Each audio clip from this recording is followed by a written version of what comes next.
Welcome to Our Montana. I'm Mike Penfold.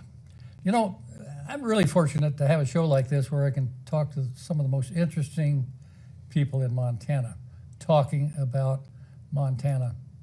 My guest today is Dave Wanzenried. Many of you know Dave. He has a remarkable public service career. Working once as Chief of Staff for Governor Swindon. He also held other cabinet level positions for the state of Montana.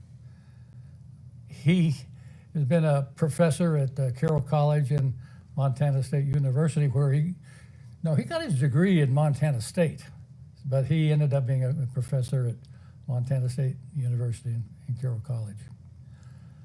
I'm very proud to have with me Dave Wanzenried. Dave, welcome. Good morning, Mike. If I can reach over here and shake your hand. How are you?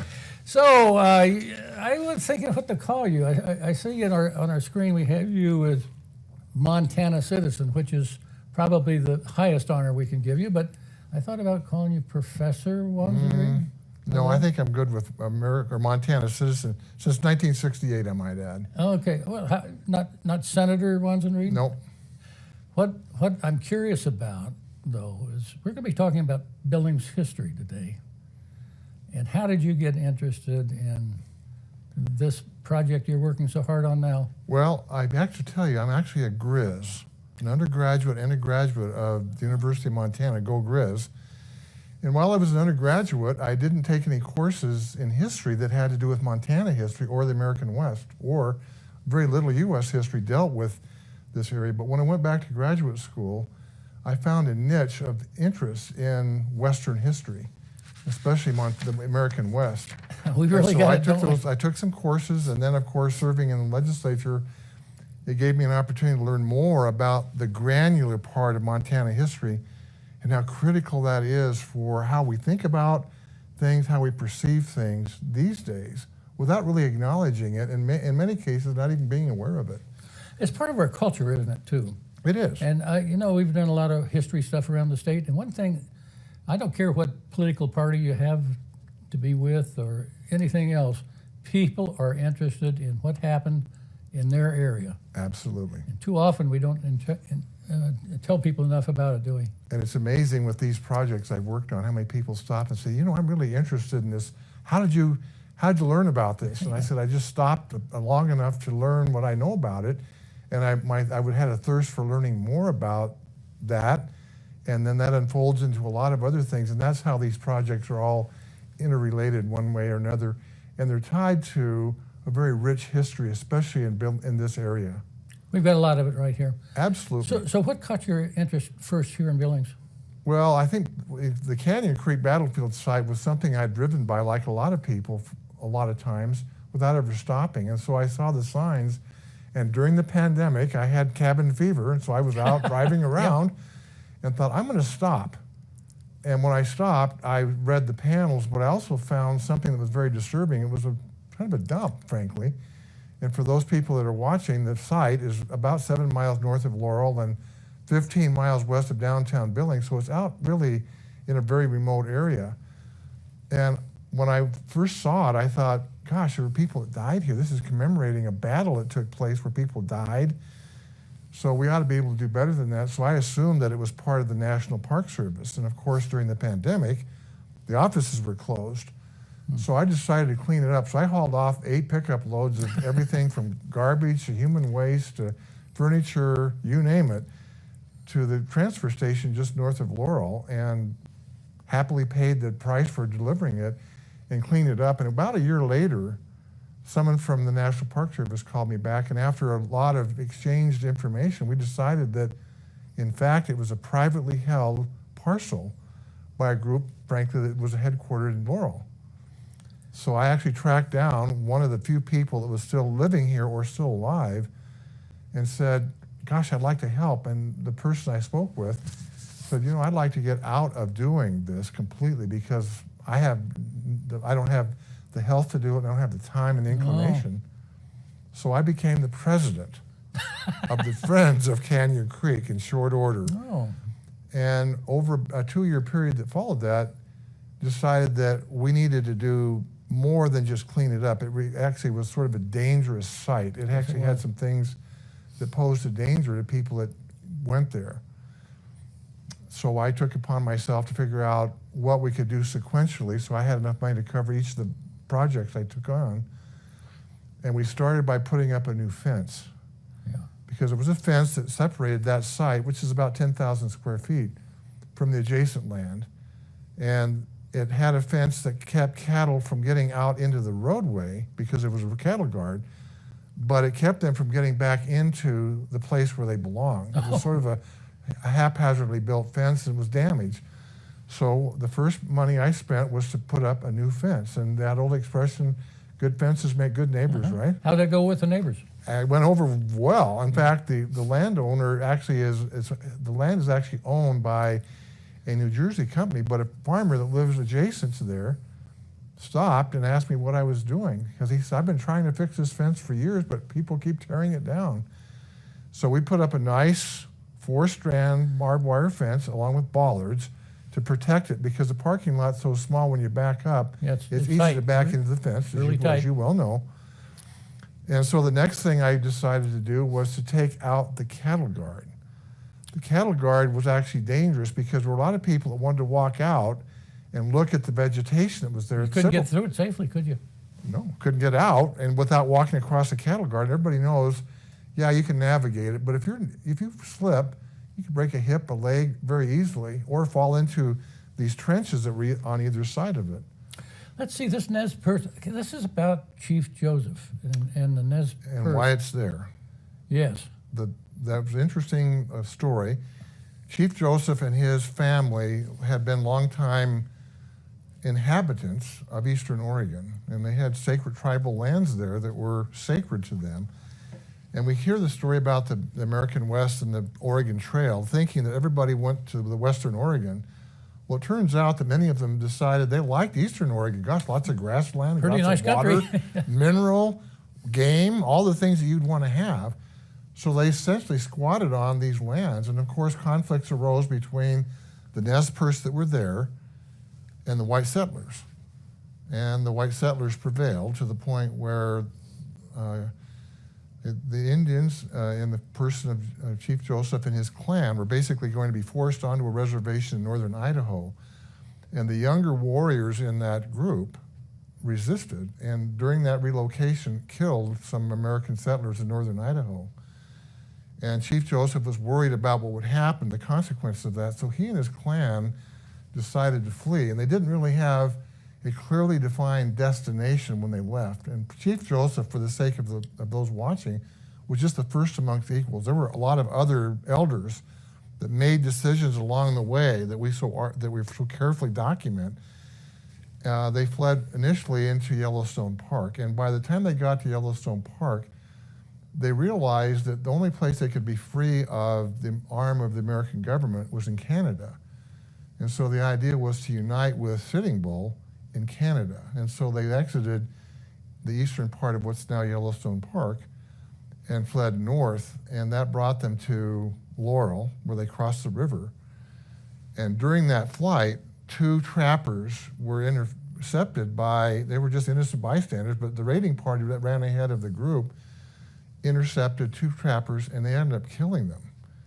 So in the aftermath of the battle that took place later that day, with the American Army, U.S. Army tracing Chief Joseph along all these months, for 3.5, 4 months, caught up with them, and they had a battle at Canyon Creek. And it was a skirmish that lasted several hours without really any major casualties.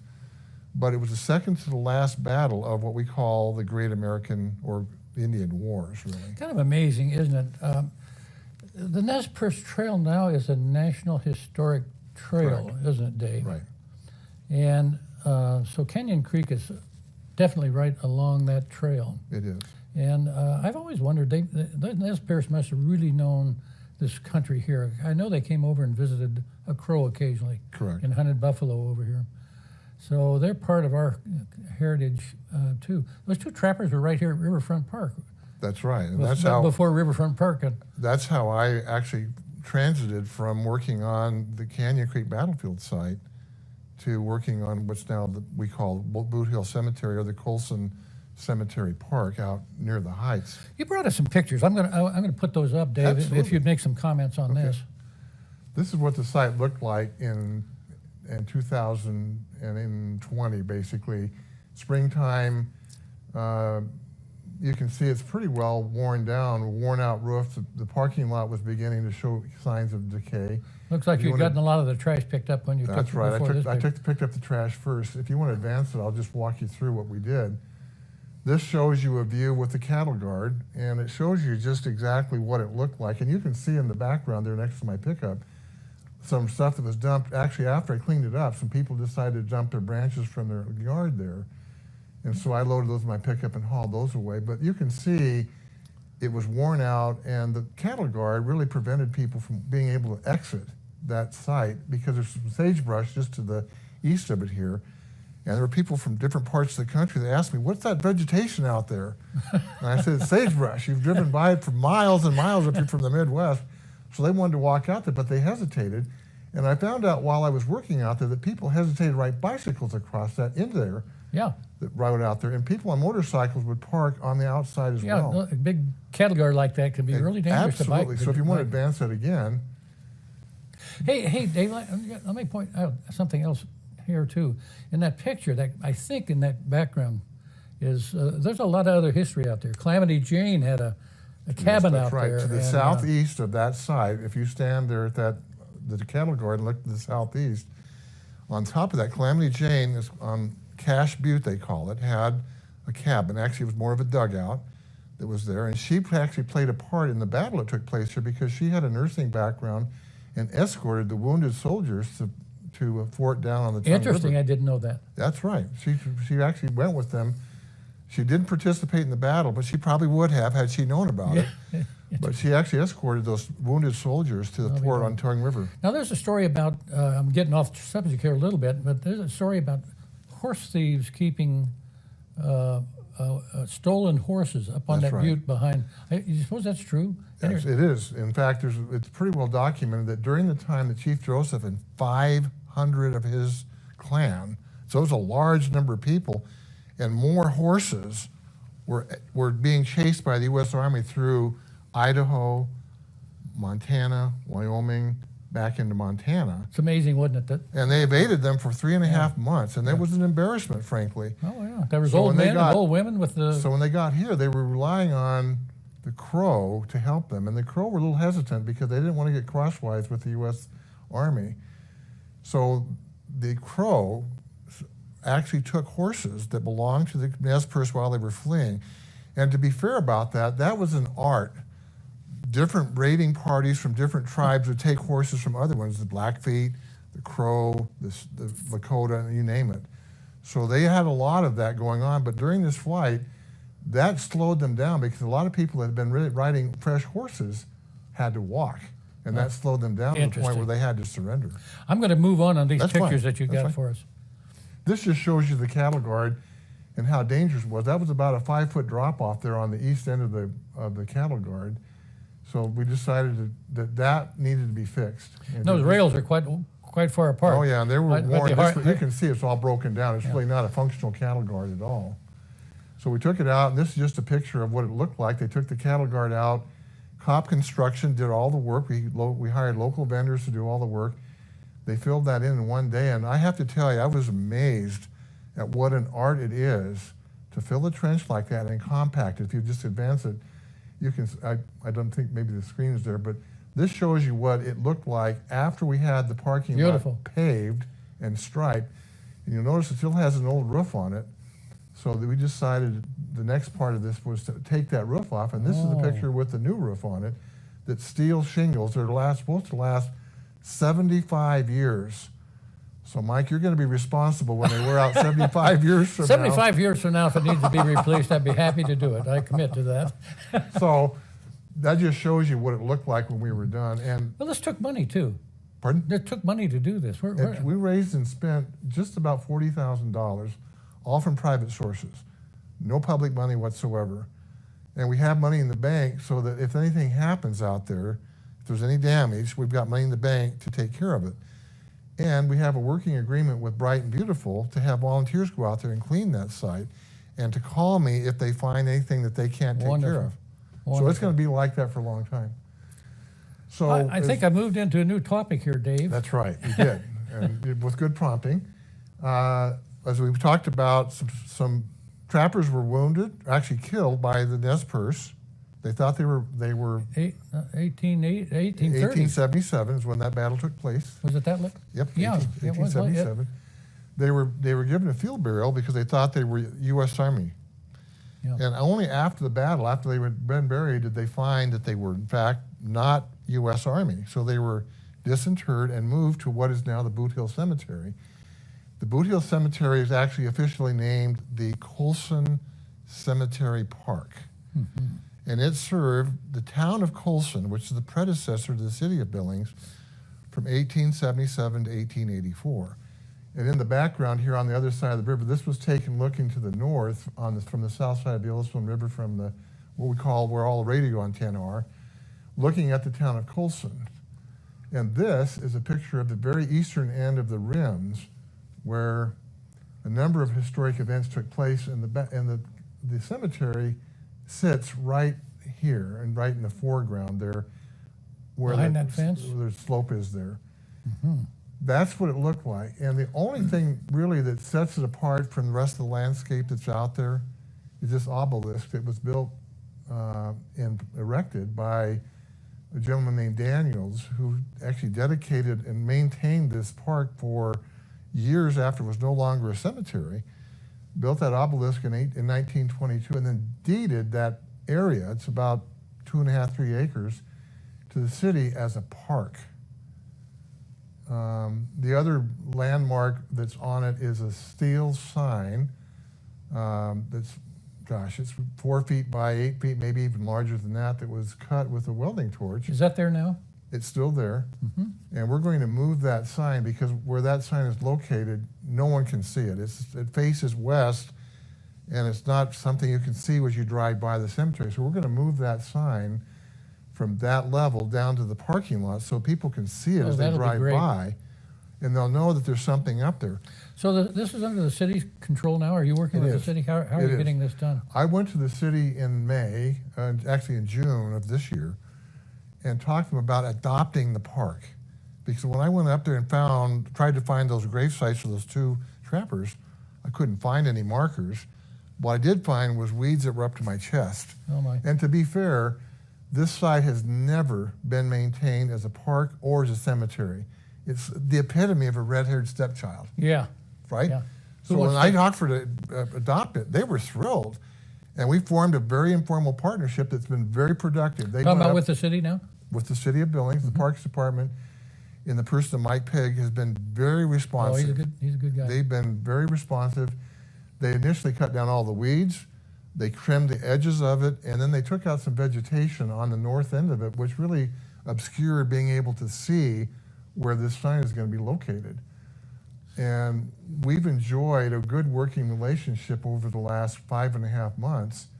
And the site now really is something that we can be proud of. If nothing else happens, if we don't move that sign, we can be proud of what it looks like. But I want to raise the bar a little bit more and then raise it again to do even more than that. Colson has such an absolutely amazing history, doesn't it? It did. And you see these movies about the Wild West. My gosh, Colson and some of these communities along the Yellowstone River really were the Wild West. And that was the epitome. So this cemetery is full of people that died in violent exchanges, like gunfights and barroom fights and barroom brawls, are buried here under assumed names mostly. And there's no records really of who was buried there.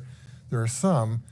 We're speculating that perhaps maybe 150 grave sites were there at one time, and many of them may have been disrupted when they put in the roadways on the they definitely on were, both weren't sides. They? I mean, one of my friends found a headstone.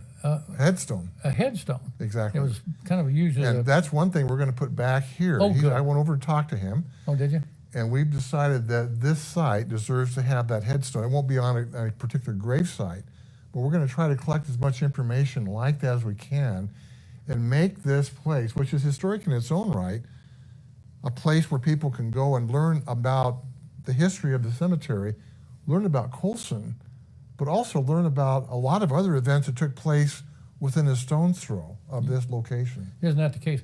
You know, I think this is a major pathway for the ancient Indians coming in. Absolutely. There's a place not far from here where you can actually cross the Yellowstone River when the river's low, and so there's an old ancient trail that comes right through this area. And I read a book by Crittenden about trapping in the West, and the interesting thing is they followed those ancient trails westward from St. Louis.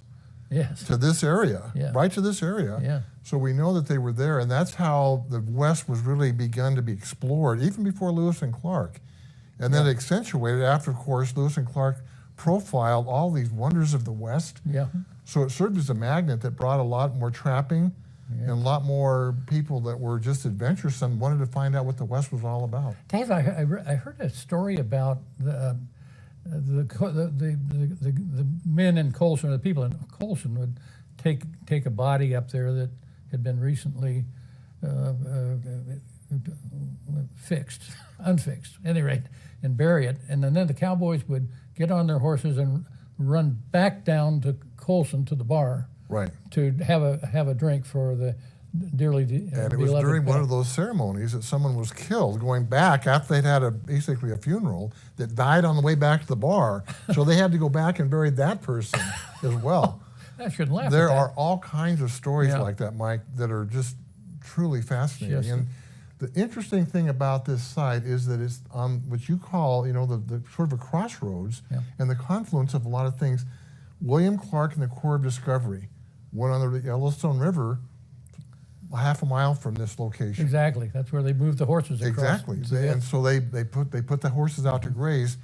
There was a massacre. The Blackfeet tribe that was very alarmed by having white trappers in the Three Forks area shadowed them all the way to here and massacred them out by the 6th Street bypass, a stone's throw from this location. Yeah.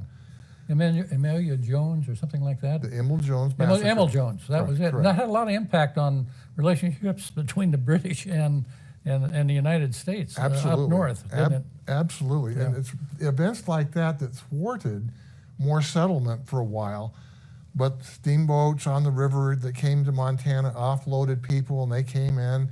They brought smallpox with them. And so one of the things about this site is there was a sign out there of the place where the White Horse went down that commemorated the epidemic of 1837, 1838, and the grieving that took place because of the loss of hundreds of Crow members.